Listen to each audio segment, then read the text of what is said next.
고흐의 구두 이야기를 해보겠습니다. 여러분 빈센트 반 고흐 떠올리시면 가장 유명한 대표작으로 뭐 떠올리세요? 해바라기 아니면 이렇게 귀가 잘린 자화상 아니면 카페 그림 이런 거, 네. 카페 포스터로도 잘 있는 그런 그림들 먼저 떠올리실 텐데, 소위 철학이나 미학하는 사람들에게 가장 널리 알려진 작품은 의외로 자기 신발 그림, 구두라고도 하는데, 제가 보기에는 구두라기보다는 워커처럼 보여요. 네, 부츠라고도 할 수 있을 것 같고, 어쨌거나 보통 슈즈를 한국에서 구두로 많이 번역을 해서 구두로 알려진 고흐의 구두 작품이 되겠습니다. 고흐는 언제 그림을 그렸죠? 몇 년도쯤? 네, 1800년 말에 주로 이제 주요 작품들이 많이 나왔고요. 자, 이제 고흐의 그림을 가지고 글을 써서 오늘 이제 제가 이야기하게 될 하이데거라는 철학자는 1900년대 초에 활동했습니다. 하이데거가 어느 날 고흐의 전시에서 고흐의 구두 작품을 하나 보게 되면서 이야기가 시작됩니다. 그 당시에 매체 환경은 어땠냐? 이제 철학자들이나 평론가들이 신문에다가 전시를 보고 글을 쓸 때 도판을 실을 수가 없는 환경이었어요. 당연히 흑백 신문인 건 너무나 당연하고 컬러는 아예 있지도 않고, 그리고 그나마도 이미지를 넣는 게 쉽지가 않아서 대부분 미술 전시에 대한 글들이 다 문장으로 되어 있어요.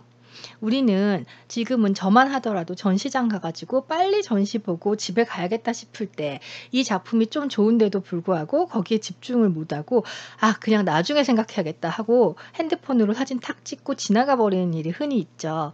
근데 그 시절에는 그럴 수가 없었고요. 일단 미술 평론 같은 거 쓰려면 작품에 대한 디테일을 다 말로 묘사를 해야 됐어요. 이 그림에는 이 부분에는 뭐가 그려져 있었고 여기에 색감은 어땠고.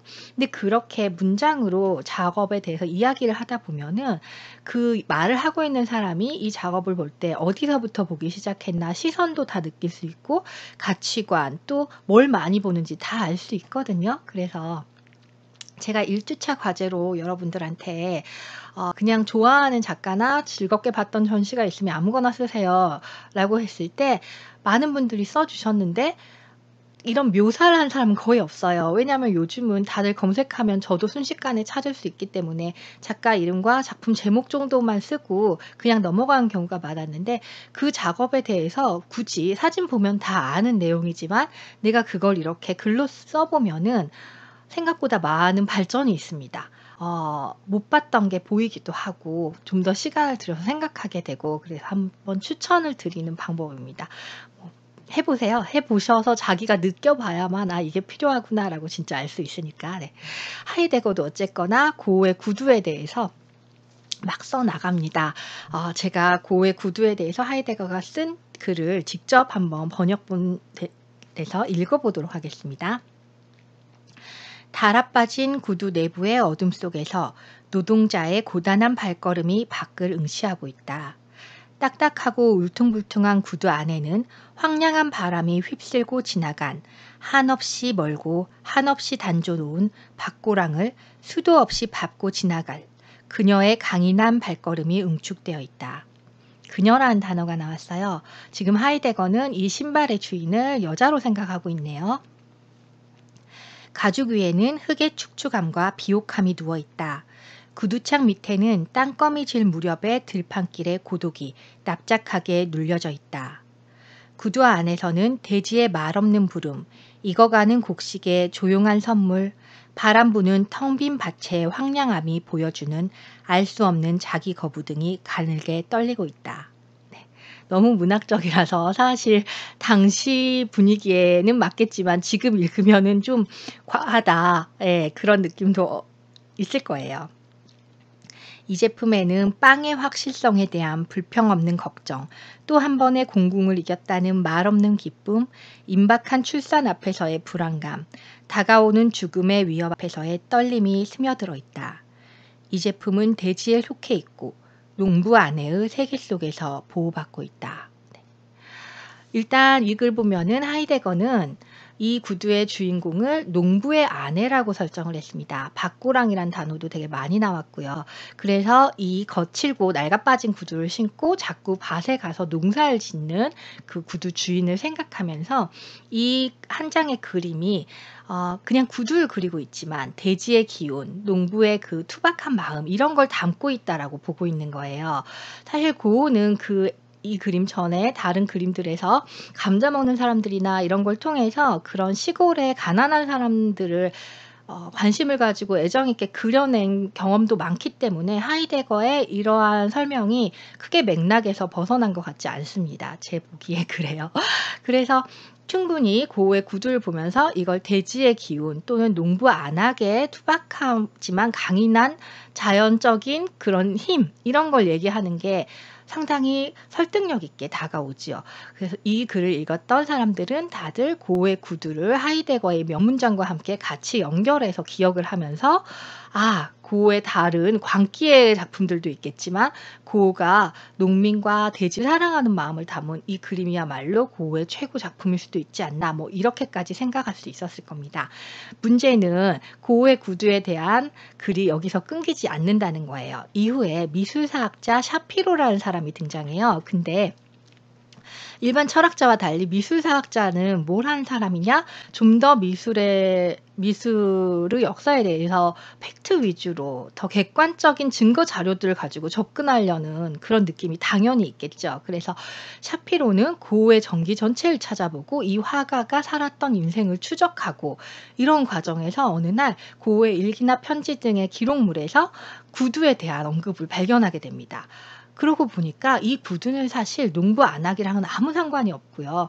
고흐가 파리 시절에 파리의 보헤미안적인 생활을 하면서 몽마르트 거리를 오락가락하고 다닐 때 그때 벼룩시장에서 중고 물품으로 샀던 구두예요. 이걸 너무나 자기가 좋아해서 수시로 신고 다니고 너무 좋아 그림까지 그렸다라는 기록이 나옵니다. 이쯤 되면 증거가 너무 명확하죠. 이걸 발견하는 샤피로는 얼마나 기뻤겠어요. 그래서 대서특필을 합니다. 하이데거의 이론은 완전히 틀렸다. 네. 이것은 전혀 농부 안악의 구두가 아니고 예술가 자신의 구두였다라는 걸 알려냅니다. 그렇다면 우리는 이러한 발견이 일어난 후에 하이데거의 이 문장 그냥 틀렸다라고 폐기를 해야 될까요? 한동안 학문계의 분위기가 이런 검증과 객관적인 사실들을 중요하게 여기던 시기에는 그래 하이데거는 고흐에 대해서 잘 알아보지도 않고 팩트 확인도 안 하고 되게 뜬구름 잡는 소리 그야말로 감상비평 내 마음에서 저 구두가 자기는 농부 안악의 구두라면서 대지의 기운을 말했어 라는 너무나 주관적이고 자기 마음대로인 그냥 에세이에 불과했구나 라고 가치평가를 확 내렸던 시기가 있습니다. 그런데 세상은 또 돌고 돌아요. 그래서 어느 시점이 되면 샤피로처럼 그림을 보는 게 너무 삭막하고 재미가 없는 거예요. 그러려면 그냥 과학 공부하지 왜 굳이 예술 작품을 보냐라는 생각도 가질 수가 있겠죠. 그래서 샤피로의 글을 읽고 마음의 감동을 받은 사람은 없는 거죠. 그래서 이 시기쯤 되면 다시 하이데거를 불러옵니다. 우리가 그 고흐가 어쨌든 간에 그걸 보는 관람자가 더 중요하지 않을까? 이게 이제 포스트 모던에서 작가보다도 관람자의 입장을 더 중요하게 생각하는 흐름하고도 맞물려 있어요.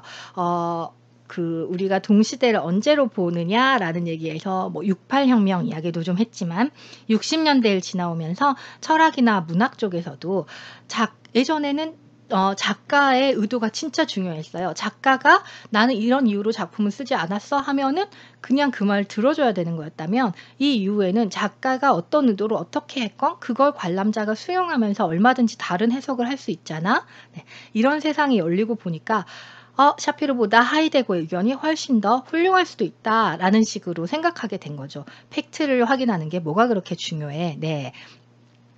그러다 보니 그 뒤에 해체주의를 대변하는 데리다 같은 철학자는 이제 더 한 걸음 나아가서 우리 구두가 두 사람 다 그냥 한 켤레라고 생각을 했는데 다시 보니까 이거는 왼쪽 신발 두 개가 그냥 우연히 딱 같이 있는 장면일 수도 있는 거 아니냐. 이렇게까지 추론을 하면서 이제 자기 철학을 얘기하기 위하여 이제 더 재미난 이야기까지 끌고 갑니다. 그래서 자, 그렇다면 하이데거가 봤던 고흐의 구두는 도대체 어디에 있는 판본인가? 암스테르담에 있는 방고 미술관 소장품인가? 아니면 미국에 있는 구두 그림인가? 몇 개가 있거든요. 네. 그중에 무엇인가? 지금까지도 아무도 알 수 없어요. 정확히. 그리고 여러분이 혹시 재미가 있으시다면 찾아보면서 내 생각에는 이 그림을 본 것 같아. 이게 가장 농부 안하게 대지의 기운을 뿜고 있어. 뭐 이런 것도 해보실 수 있겠죠. 그런 모든 거를 다 포함하여 고의 구두라는 것은 이런 함의를 많이 가지고 있습니다. 미술 이야기를 할 때 우리가 어떤 관점으로 작품을 볼 것인가 라는 그냥 단순한 그림 한 장이 아닌 거예요. 미학 배경 안에서 전통과 역사를 가진 그 그림인 거죠. 여기다가 프레드릭 제임스는 굳이 워홀의 다이아몬드 구두를 비교를 시킵니다. 그러면서 그렇다면 이 고의 구두에 관한 이 프레드릭 제임슨 부부는 이 많은 역사를 알고 읽으면 조금 더 재밌을 수는 있어요. 왜 이 예를 굳이 들었는가는. 그렇지만 제가 설명드린 이걸 전혀 모르고 읽었다고 하더라도 그냥 다이아몬드 구두 도판하고 방고 도판만 보고 그냥 이 부분을 읽었다고 해서 또 해석이 안 되냐? 그렇지도 않아요. 충분히 다 알 수 있습니다. 그러니까 아는 만큼 보인다? 네. 근데 여기서 아는 만큼은 절대로 다 할 수는 없어요. 저도 모르는 게 진짜 많고 여러분이 가능한 범위까지만 따라가는 거지만 자, 여기 보시면 우리 읽어볼게요. 60쪽 아래 앤디 워홀의 실크 스크린 작품 다이아몬드 가루 구두와 방고가 그린 구두를 대조하며 새로운 것의 깊이 없음을 밝혀내고 있다. 방고가 그린 구두의 낡은 표면은 육체 노동의 결과물이지만 다이아몬드 가루 구두는 죽어있는 듯 차가운 피상성을 상징한다 라는 거죠. 우리가 예술 안에서 고가 차지하는 그 낭만적 예술가의 신화라는 맥락도 있고요. 그리고 구두 자체가 진짜 낡았고 오래 신었고 막 그거. 그리고 워홀이 가지고 있는 팝아트의 대부로서의 그 맥락이 있고 그리고 도판에서 이미 우리가 볼 수 있듯이 이 워홀의 구두는 그 누구도 신은 적이 없는 그냥 상품 진열대 아니면 잡지의 광고에 그냥 예쁘게 실려 있는 아직 그 누구의 발도 들어가지 않은 때묻지 않은 신상 그대로의 구두인 거죠. 이 두 개를 비교하는 거는 비교가 괜찮죠. 참 잘 되어 있는 비교죠. 네. 그렇다면 선생님하고 그렇다면은 이 글을 쓴 사람의 취지는 빈센트 반 고흐의 구두는 엘리트주의를 상징하고 그리고 앤디 워홀의 다이아몬드 구두는 포퓰리즘을 상징하나요? 이렇게 물어오면 2010년에 살고 있는 우리 입장에서는 참 대답하기가 어려워집니다. 도대체 무엇이 엘리트주의적인 미술이고 무엇이 포퓰리즘에 부합하는 미술인가는 고정되어 있지 않다고 느껴져요. 그러니까 한때 어떤 위대한 클래식이 어마어마하게 엘리트 미술을 상징하였다면 그래서 일반 서민들은 뭐 다른 대중음악을 들을 때 혼자 고상하게 클래식을 듣는 사람을 엘리트라고 할 수 있었던 시절이 있다면 따라따라따라따라다 뭐 이런 음악이 나오면 이걸 좋아하면은 엘리트야라는 사회적 맥락이 있다면 그게 엘리트적인 거겠지만 그게 만약에 핸드폰에 그냥 기본 그 벨소리로 저장이 돼 있고 자동차 후진할 때마다 나는 소리고 아니면 학교에서 쉬는 시간이 될 때마다 나는 소리고 그렇다면 이게 과연 무슨 엘리트주의적인 문화의 상징이 될 수 있겠어요. 그런 식으로 우리가 이걸 어떻게 접하느냐의 문화 차이가 굉장히 크기 때문에 그 오브제 하나 자체를 놓고 보면서 이게 엘리트주의적이니 포퓰리즘적이니 이야기를 할 수는 없는 거죠.